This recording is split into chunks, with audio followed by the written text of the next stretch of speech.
Good morning, Boker Tov, everyone. Welcome to 10 Minutes of Meaning. Feel free to help yourselves to some coffee and donuts. Big thank you to our sponsor, the 10 Minutes of Meaning series for the year, Jeffrey Gelb, in memory of Meshulam and David Shendel, Bas David Avner ben Avram HaKohen.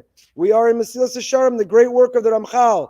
R Moshe Chaim Luzzatto is giving us the formula to try to live and be our best selves, to live and be our best lives. We've gone through how to live with mindfulness, how to live with alacrity and zeal, how to purge from ourselves the instinct and intuition to do the wrong things, how to strive for purity and for holiness. And now we're learning about chassidus, how to be a chassid, to be pious, to be righteous.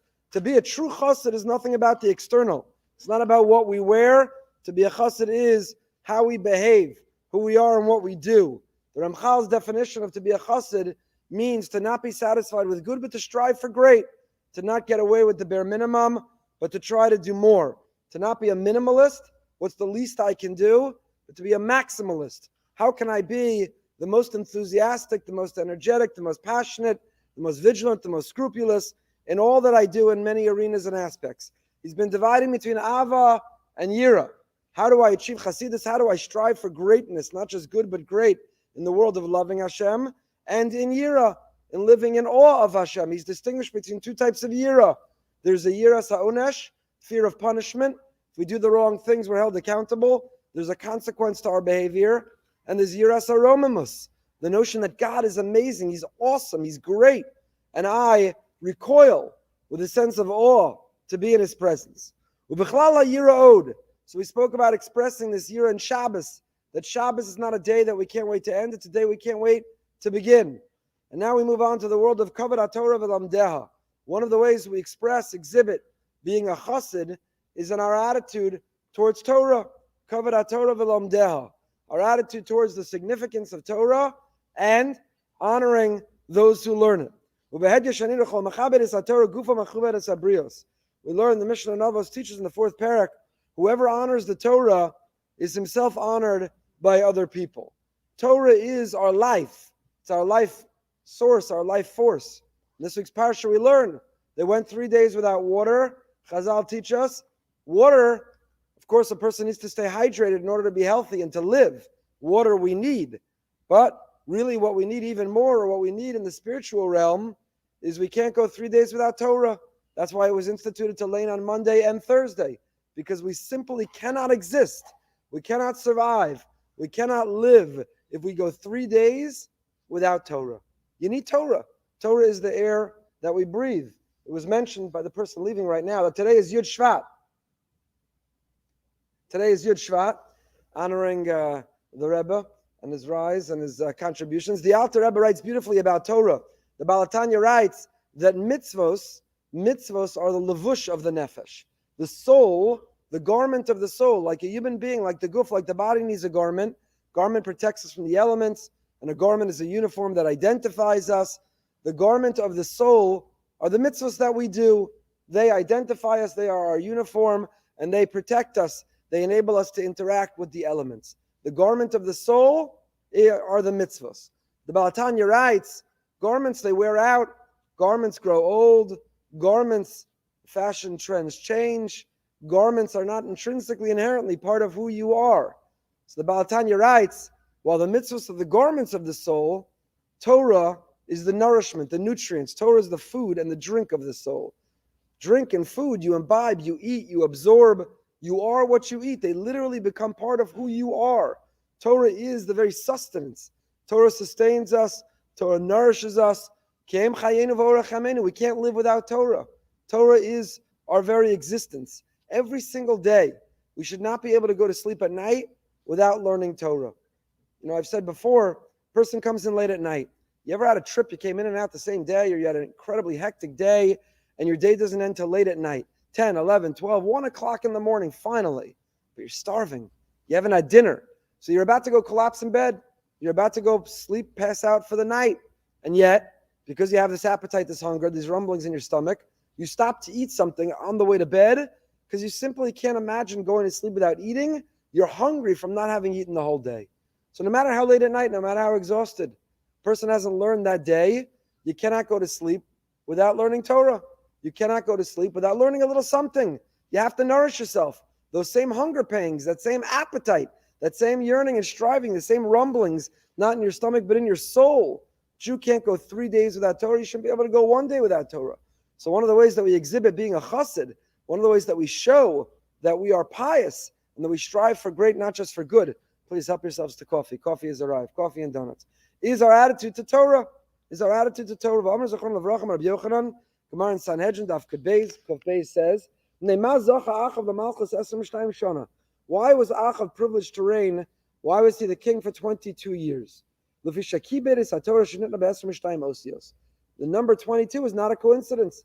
He was king, he reigned for 22 years because he honored the Torah that is made up, that's written of the 22 letters of the Aleph Beis.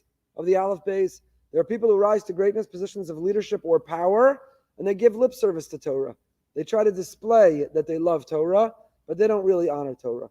They're trying to impose on Torah their own thoughts, their own ideas, their own power, their own rule. And there are others who say, no matter what level of distinction I have, it's Torah that informs, it's Torah that inspires. Torah is the authority. If it doesn't pass the Torah test, I don't do it. So Achab was honored with 22 years of reign because Kibbedes HaTorah, he honored the Torah. שנאמר וישלח מלאכים על אחאב, he sent messengers to Achab. Pasuk says, the total delight of your eyes, let them place in their hands. ויאמר למלאכים בן הדד, אמר לאדוני המלך, כל אשר שלחת לעבדך הראשון יעשה הדבר הזה לא יוכל לעשות. מה מחמד עיניך, לאו ספר Torah? What is meant by the delight of your eyes? What is your craving, your yearning? What is it that you want? The latest car, the newest iPhone, the bigger house, the nicest clothing? What is it that you want? What is mahmad einecha? You see that hunger in your eyes. What is it for? What do you crave? What do you want? What do you aspire? Lav sefer Torah? It's Torah. Torah. Torah is our life. Gemara in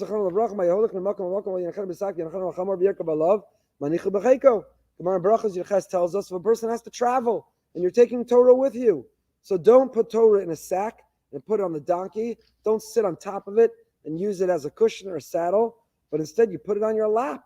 You're not allowed to sit on a bed or table that the Torah is on. Those learning the Daf Yomi, just learn the Gemara, the hierarchy, Chumash, Nevi'im, Ksuvim, what goes on top of what, how you honor, and so on. You can't throw away sacred writings, not even halachos or agados. Sometimes you're in shul or a beis medrash, and you see someone, they look disturbed, all of a sudden something's bothering them. They make their way across the room. What was bothering them? They noticed the siddur was upside down. They noticed the sefer was in the shelf backwards. They noticed that the siddur was on top of the chumash. The person couldn't concentrate. They couldn't daven. They're bothered. That's kavod Torah. That's kavod Torah. It could be mixed in with a little OCD, but normally, hopefully healthy, it's kavod Torah. The person is bothered because they say, I love Torah. If my great-grandfather's diary were on the floor, were upside down, if the picture album that I inherited, that is the one, would I not be mechabe, would I not love it, would I not show it affection, would I not care for it, would I not protect it? So Torah is not only the way we learn, it's the kavod Torah, it's the honor of Torah that we exhibit. Also from Megillah, lahaniach nevim ksima gabe chumashim, as we just mentioned. The chassid yesh lo limod me'ila lahosef aleim kahena v'chahena l'chvod shem Hashem elokav. The chassid, the righteous, the pious one, Torah is our heritage. Torah is our love. We protect it. We honor it. We promote it. Torah is not something we have a casual attitude towards. Torah is not for other people to learn or other people to protect or other people to transmit or to carry on. Torah is. It is. It's what keeps us. Kem chayenu. It's the air that we breathe. It's the nourishment, the nutrient that gives us life. You can't go 3 days. You can't go 1 day without learning Torah, living Torah, without wanting to be inspired and informed by Torah. We end with this. And on top of this, what is reflective of the attitude we have? Are we casual or do we have kavod? Is the sense of cleanliness and purity we have. That if we're in a place that there's an odor, if we're in a place that is a place that's not clean, if we're in a place that's not honorable, if we are in a state of casual dress, that's not honoring Torah. I read, I think Rabbi Yoshev used to put on his jacket to do Shnai Mikra V'Chatargum. It's kavod Torah. People get dressed up to go lahavdil, be in the presence of someone of a position of power, celebrity, a big business meeting. Some get dressed to go daven. At least they understand there we're standing before Hashem. Others, before they'd open a sefer and learn and engage Torah itself. Torah, you're not casual. Torah, you're not comfortable. The posture we take, and the clothing that we wear, and the language that we use, and the seriousness that we show it. All this, Ramchal says, are the behaviors of the chassid. Chassid is not external. It's not how you dress. The chassid is how we live. It's the attitude that we show. It's the enthusiasm that we exhibit. It's the priorities that we communicate. It's about going above and beyond, not satisfied, not settling with good enough. We continue 15 minutes with Living with Emunah. Tonight we go behind the bima with Bab Dinar. Have a wonderful day, everyone. Stay happy, stay healthy.